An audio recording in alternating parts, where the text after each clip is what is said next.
Let's begin by asking our veterans to stand and be recognized for their service to their country in this Veterans Day weekend.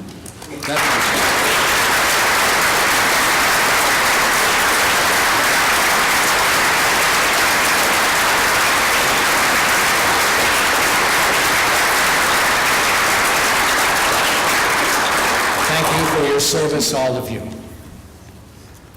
Leonard Cohen died this week at the age of 82, shortly after putting out his last recording.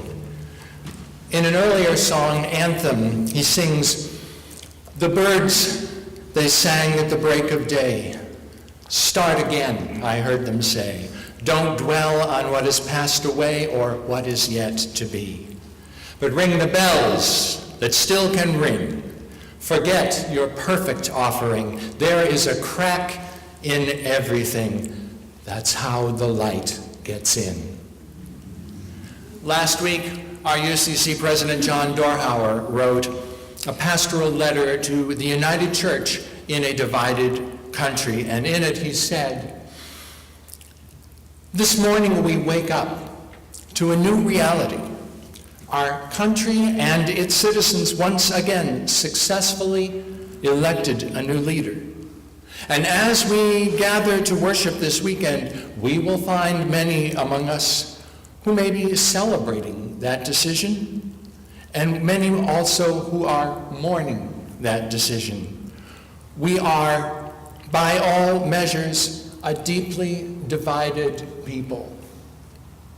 And because this election sharply separated us over matters of race and gender and human sexuality and faith and economic inequality and political persuasions, we all of us bear a heavy burden moving forward.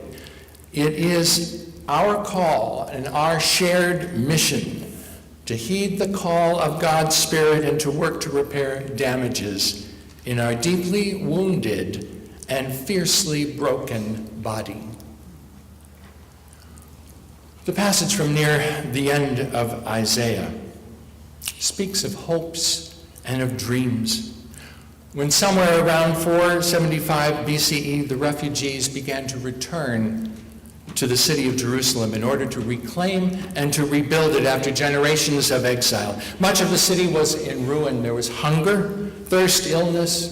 There was early death, sorrow, grief, economic injustice, and political turmoil. These were the realities of that day.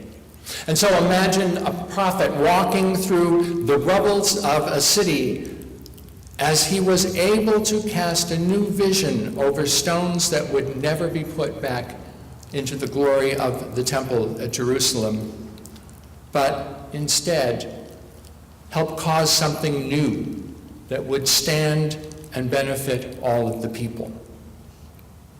The passage today reflects a dream of long lives, security, new buildings, new vineyards. Even the wild and domesticated animals will feed and lie down together in some kind of harmony. So positive was his vision. The words of Isaiah speak to us in the aftermath of the election. Writing in the adventurous lectionary, Bruce Epperly writes, "The results of the election begin the hard work ahead of healing our nation and finding a way across partisan boundaries to seek the common good, but seek it we shall."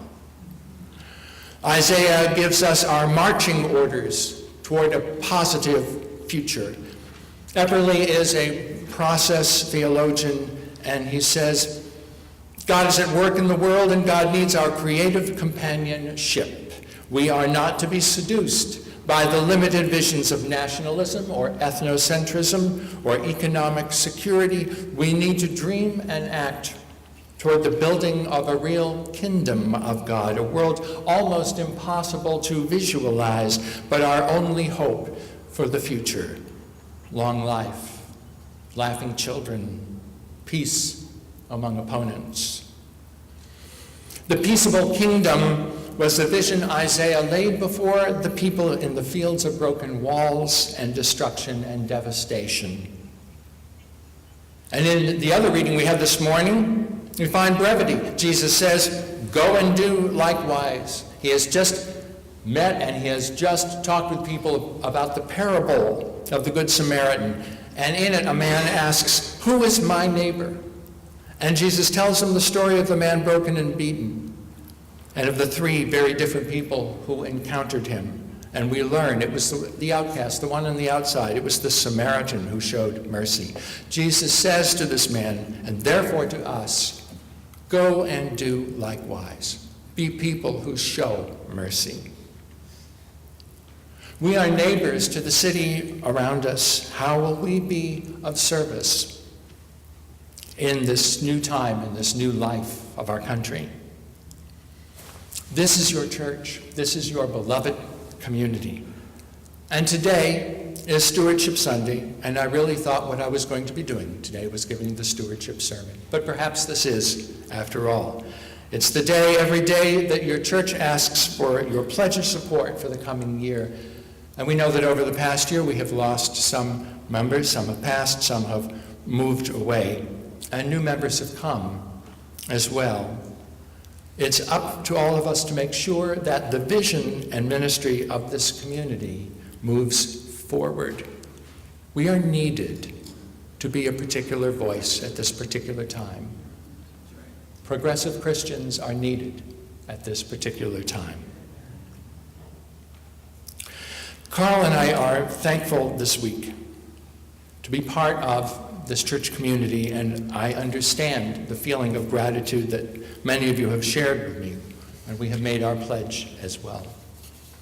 And so stay afterward today, because it's our work day. We're going to put a shine on our buildings and grounds today, and after that, people from the community will be joining us for a solidarity march to the corner of Culver and Alton, being in solidarity with those who were marginalized by what, quite frankly, was very unwholesome rhetoric during this election season.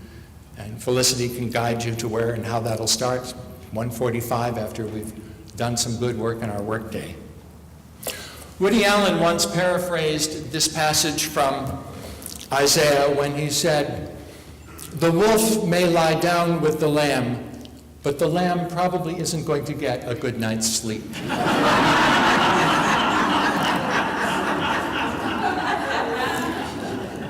We have entered a new time and a new day, and there are a lot of lambs out there who are not getting much sleep. Promises were publicly made, and if we are meant to believe them, how will your church respond if there is a ban on Muslims?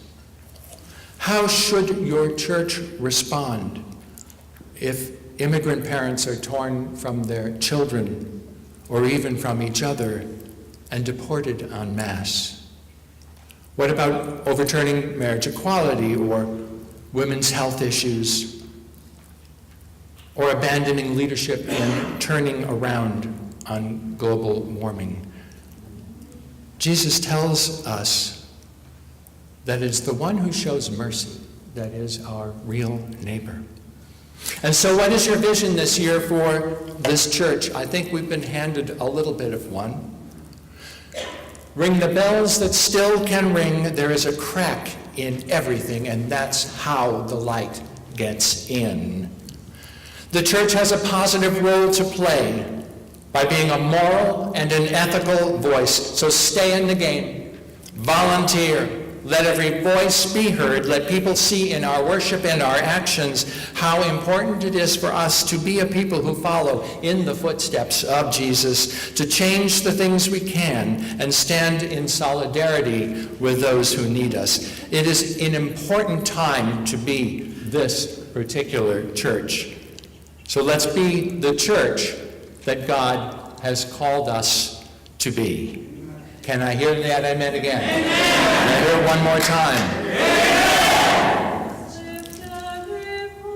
It's an important time for us to be Americans.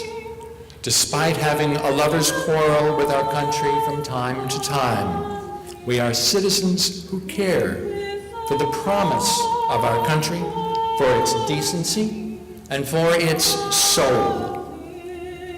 Let's get to work. Ring the bells that still can ring. And if you would, please stand, and Angelica will lead us into the second verse on the screens or in your hymnal number 593, verse 2 and 3.